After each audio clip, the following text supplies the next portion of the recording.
ఇది కేవలం సమాచారంగా మాత్రమే భావించండి. వైద్య నిపుణులను సంప్రదించండి. అసలు ఫస్ట్ ప్యాంక్రియాస్ ఫంక్షన్ ఏంటి అంటే ఏం చెప్తారు? సో మనం ముఖ్యంగా ప్యాంక్రియాస్ అసలు ఏంటో మనం అర్థం చేసుకుందాం మొదట. అంటే ప్యాంక్రియాస్ సరిగ్గా పనిచేస్తున్నాయి లేదా చెప్పడానికి ఏంటి కొలమానం? ఫస్ట్ అండ్ ఫార్మోస్ట్ ఇండైజెషన్ అనేది ఒక ప్రధాన సమస్యగా రావాలి. సపోజ్ మనం ఎప్పుడైనా హెవీ ఫుడ్ తిన్నాం, బట్ ఈ లక్షణం రావడానికి చాలా టైం పడుతుంది. ఇది కానీ మనం గమనించామనంటే ప్యాంక్రియాస్ అప్పటికే చాలా దెబ్బతిందని అర్థం. అంటే అంతవరకు వాళ్ళకి బాడీలో ఏం తెలీదా? అన్ఫార్చునేట్గా తెలియదు. ప్యాంక్రియాస్ నాకు ఓకే అని చెప్పడానికి స్కాన్ ఒక్కటేనా, ఇంకేమన్నా ఉన్నాయా? మనకి బ్లడ్లో అమైలేజ్ లైపేజ్ వాల్యూస్ అనేది ఒక 2 వాల్యూస్ ఉంటాయి. ఈ 2 వాల్యూస్ పెరగచ్చు. నెంబర్ 1 పెయిన్ మోర్ సిగ్నిఫికెంట్గా ఈవెన్ ఈ అమైలేజ్ లైపేజ్ వాల్యూస్ చూసేదానికంటే ముందు పెయిన్ అనేది అన్డినయబుల్లీ సివియర్ పెయిన్ ఉంటుంది. ప్యాంక్రియాస్ ని ఆరోగ్యంగా ఉంచుకోవడానికి give us your best advice, sir. Avoid alcohol. Number 2 weight loss. Obesity ఉండే వాళ్ళకి అగైన్ ప్యాంక్రియాటిక్ ఇష్యూస్ వచ్చే ఛాన్సెస్ ఎక్కువ ఉంది.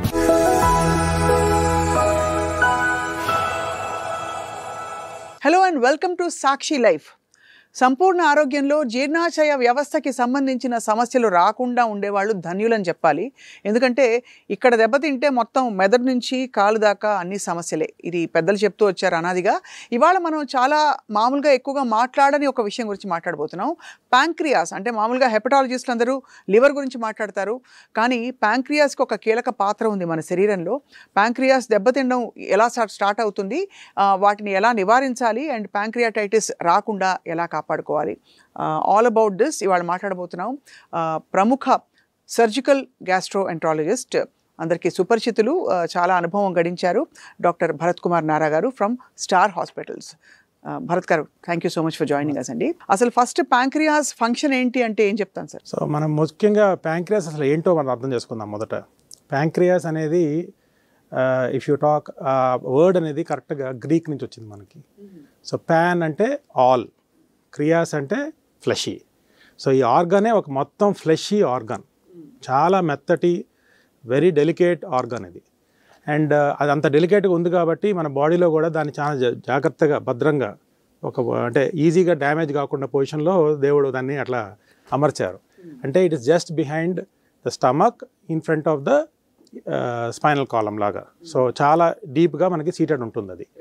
సో అంత ఈజీగా అది మనకి కనిపించదు, ఈవెన్ ఫర్ డాక్టర్స్ ఆల్సో. ఎగ్జామినేషన్లో కూడా అంత ఈజీగా దొరకదు అది.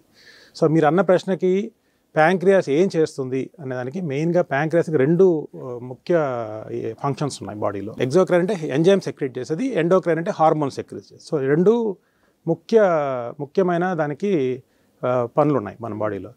సో ఎగ్జోక్రైన్ అనేది మెయిన్గా ఏంటంటే అది సెక్రెట్ చేస్తుంది ఎంజైమ్స్ని. సో మనం ఏదైతే ఆహారం తింటున్నామో దాంట్లో ప్రోటీన్స్ డైజెషన్కి, కార్బోహైడ్రేట్ డైజెషన్కి మనకు ముఖ్యంగా ఏదైతే ఎంజైమ్స్ అవసరం అవుతాయో అవన్నీ కూడా మనకు ఈ ప్యాంక్రియాస్ నుంచి సెక్రెట్ అవుతాయి.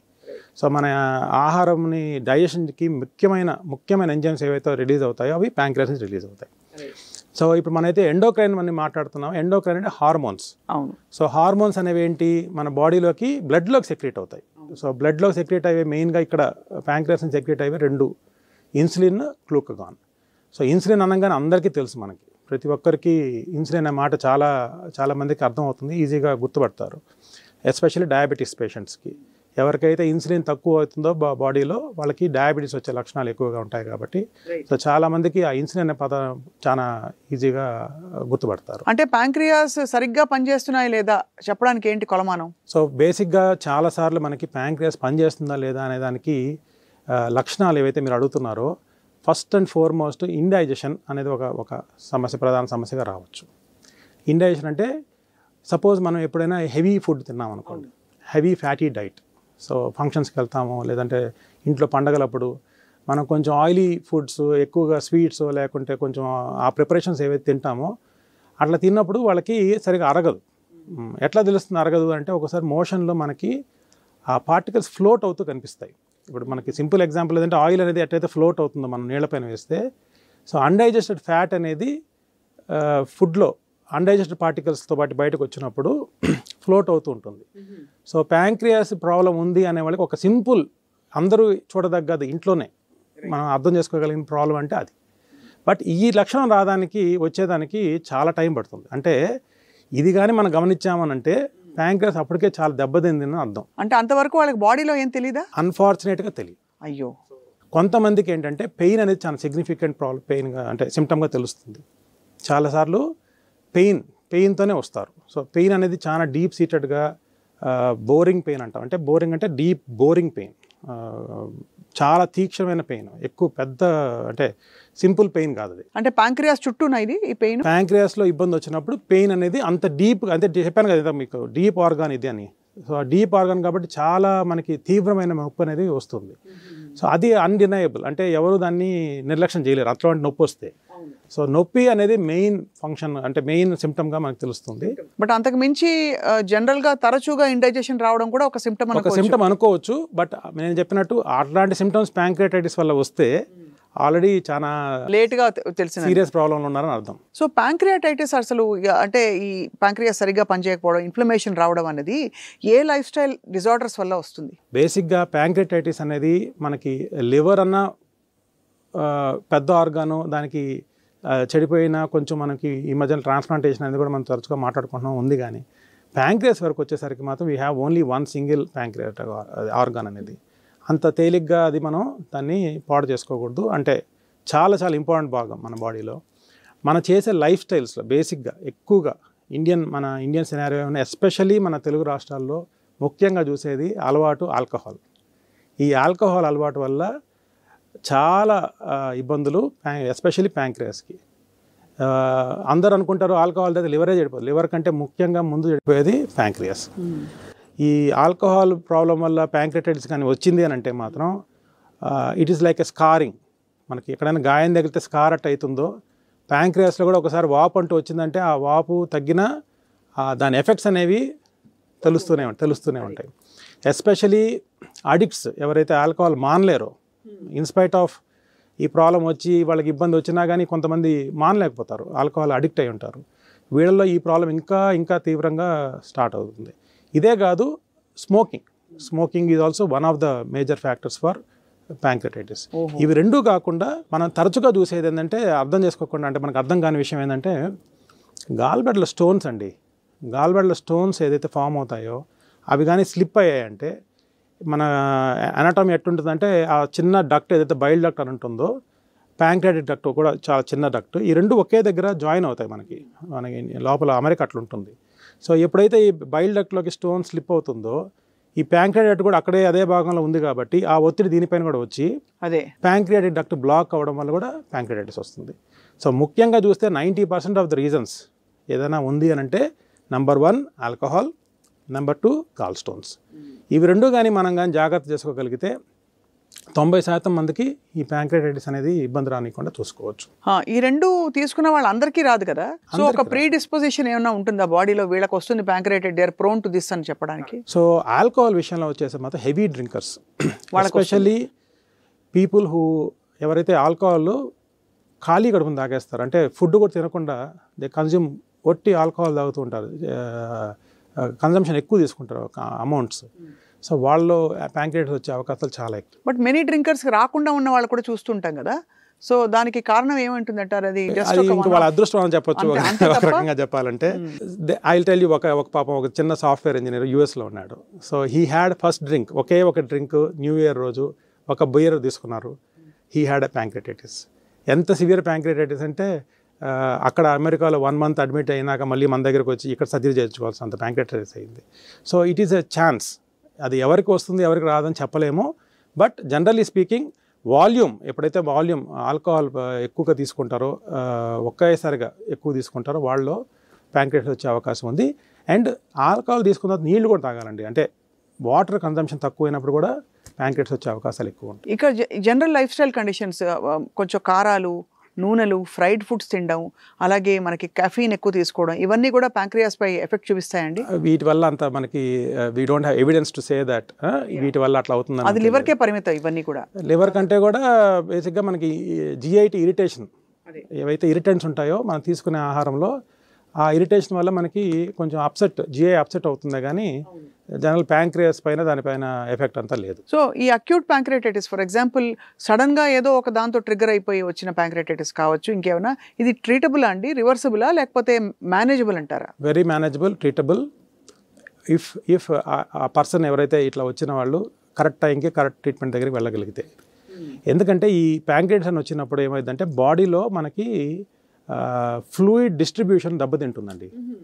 సో మనకి ఎక్కడైతే బ్లడ్లో అంటే ఫ్లూయిడ్ ఎక్కడైతే అక్యుములేట్ ఉండాలో అది ఏమంటారు హైడ్రేషన్ సరిగ్గా ఉండదు వాళ్ళకి.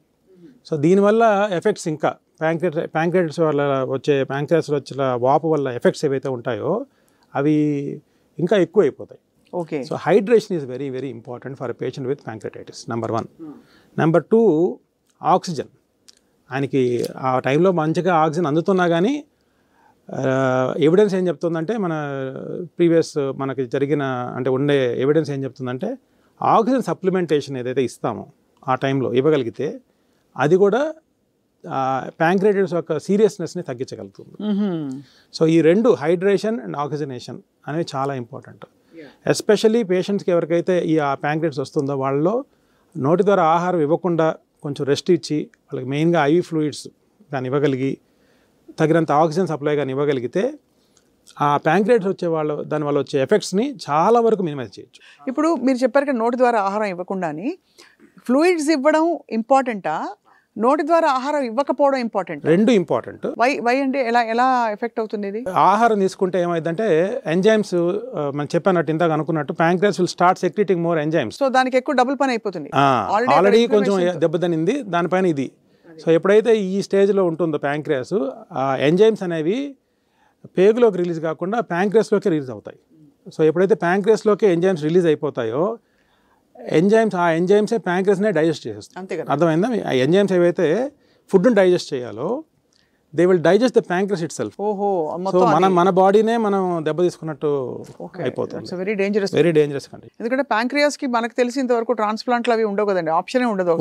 ఆప్షన్ ఉంది కానీ అది వేరే రేర్ కండిషన్స్ కి చేస్తారు, ఇట్లాంటి వాటికి కాదు.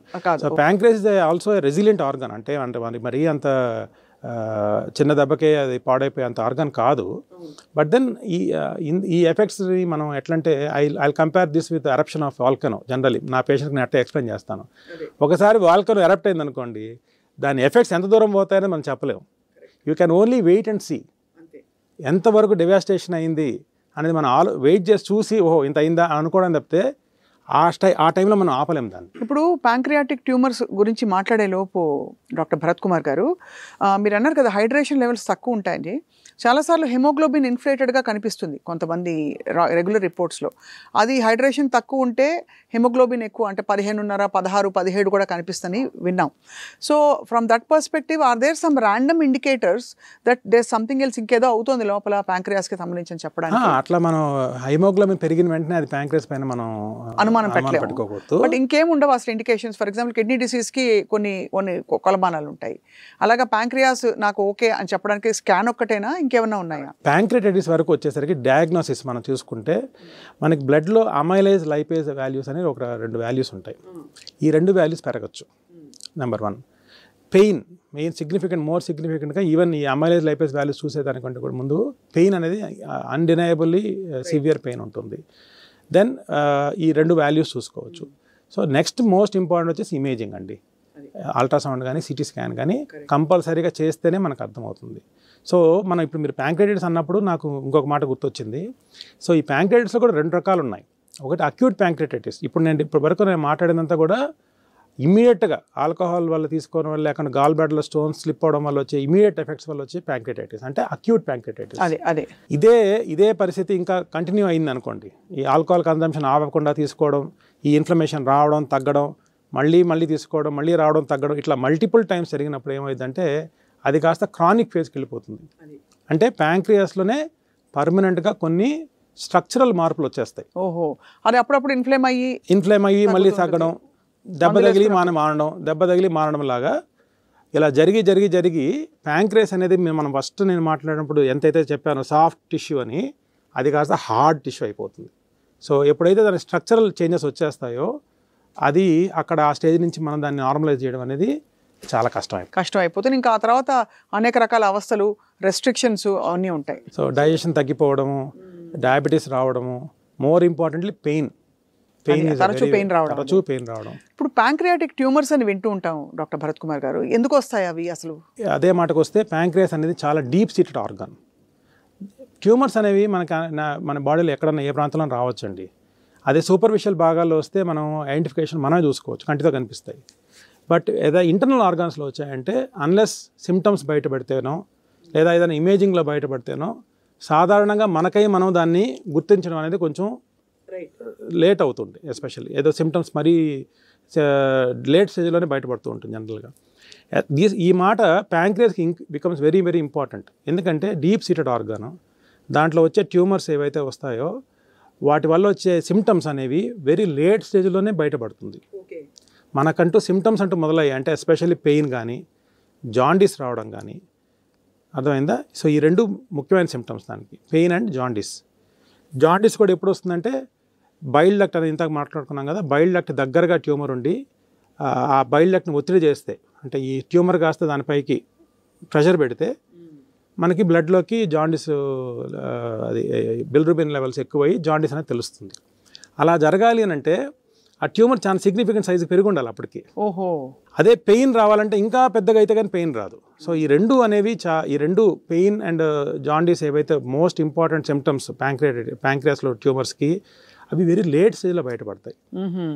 సో అందుకే ఈ పాయింట్ మనం చాలా జాగ్రత్తగా అర్థం చేసుకోవాలి. సో మరి ఎట్లా బయటపట్టుకోవడం, ఎట్లా తెలుసుకోవడం అనేది చాలా చాలా కష్టమైన ప్రశ్న అయిపోతుంది ఇక్కడ.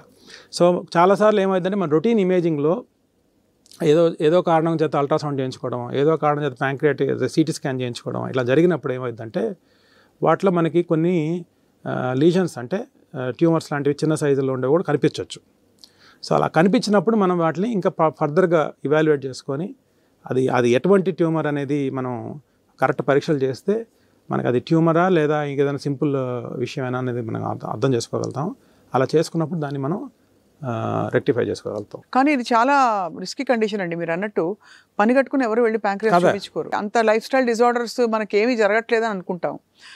ఒక డ్రింక్తో మనకి ప్యాంక్రియాటిటిస్ వచ్చేస్తుంది అనే కేసెస్ ఉన్నప్పుడు ఎక్కడ ఏది ట్రిగర్ చేసి ఏ ట్యూమర్ లోపల పెరుగుతుందో చెప్పడం కూడా కష్టం. సో మళ్ళీ దీనికి కూడా ఏమి ప్రీ కండిషన్స్ ఏమి ఉండవు కదా. మనం ఇంత కడుకున్నట్టు lifestyle disorders, lifestyle person యొక్క లైఫ్ స్టైల్ పైన డిపెండ్ అయినట్టు ఆల్కహాల్ కన్సంప్షన్ తీసుకున్న వాళ్ళలోనే మళ్ళీ ఈ ప్రాబ్లమ్స్ ప్యాంక్రియాటిక్ ట్యూమర్స్ కూడా కొంచెం ఎక్కువ వచ్చే అవకాశం ఉంది.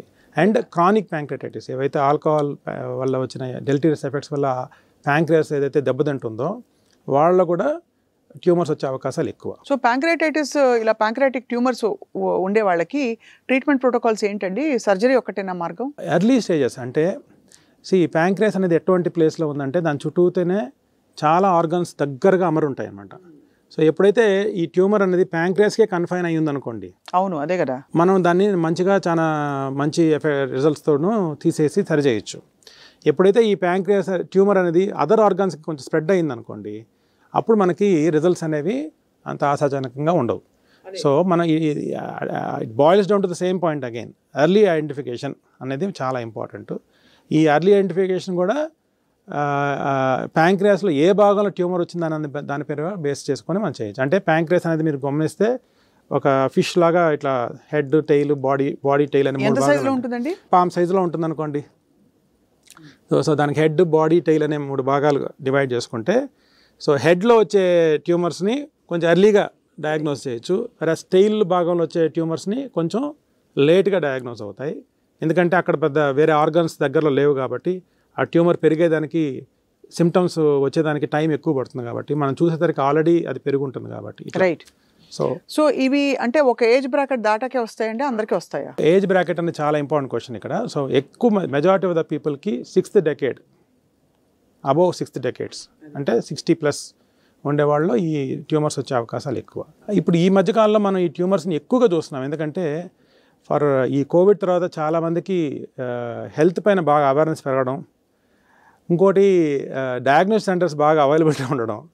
సో సొంతంగా పోయి చాలామంది టెస్టులు చేయించుకుంటున్నారు. సో నేను గమనిస్తాను చాలాసార్లు పోయి, ఎందుకు చేయించుకున్న టెస్ట్ అంటే లేదు సార్ ఏదో ఇయర్లీ మేము చేయించుకుంటున్నాము, అవగాహన పెరిగిపోయింది, ఆ విధంగా చేయించుకున్నాము అని అట్లా ఆ విధంగా రిపోర్ట్స్ తీసుకొచ్చి చూపించే వాళ్ళు ఎక్కువ మంది కనిపిస్తున్నారు.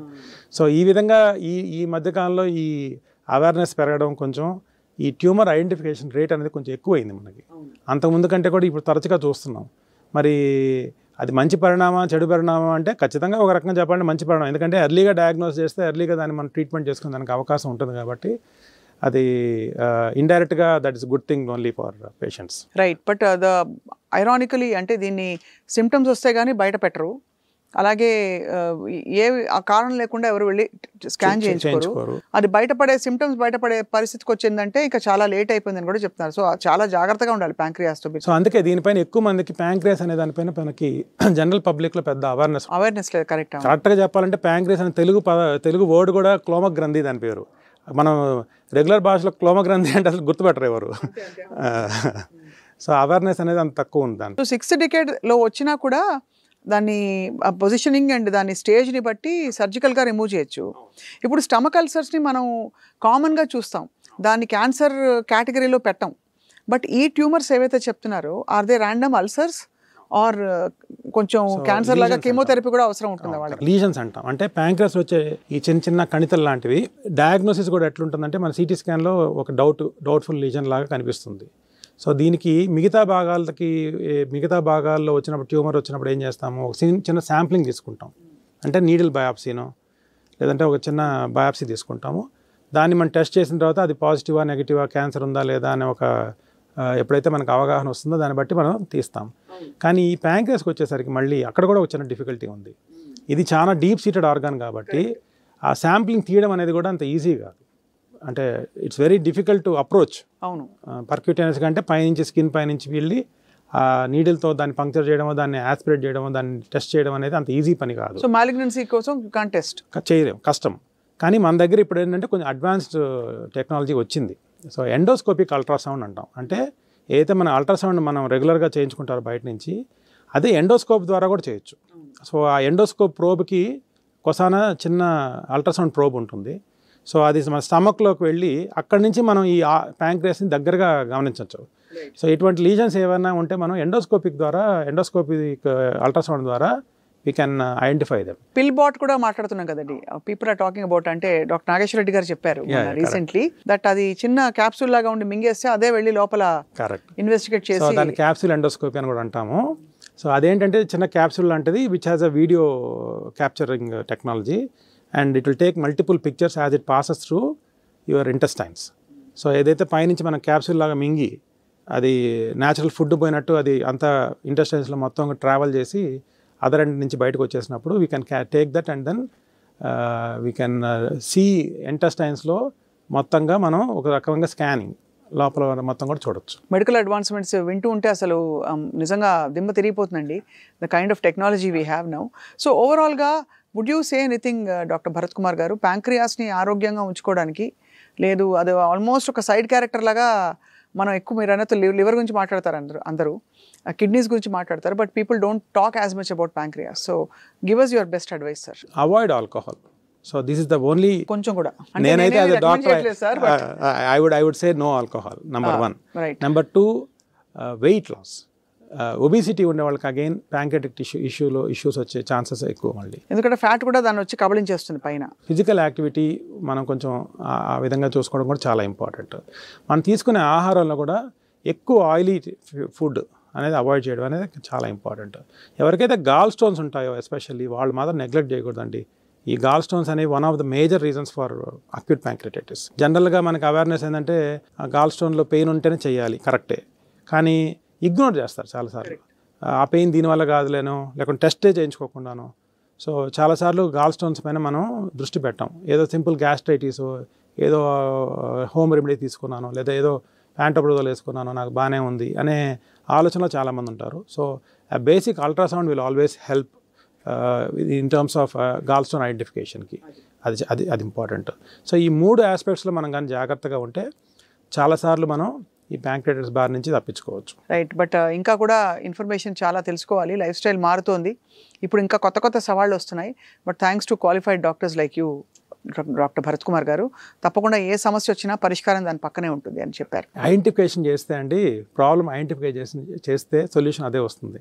సో మనకి ఇప్పుడు వచ్చే ఇబ్బంది అంతా కూడా ఆ ప్రాబ్లమ్ని రైట్ టైంలో ఐడెంటిఫికేషన్ చేయడం. చాలా వరకు దాన్ని డిలే చేయడం, పోస్ట్పోన్ చేయడం కూడా ఒక పెద్ద సమస్య.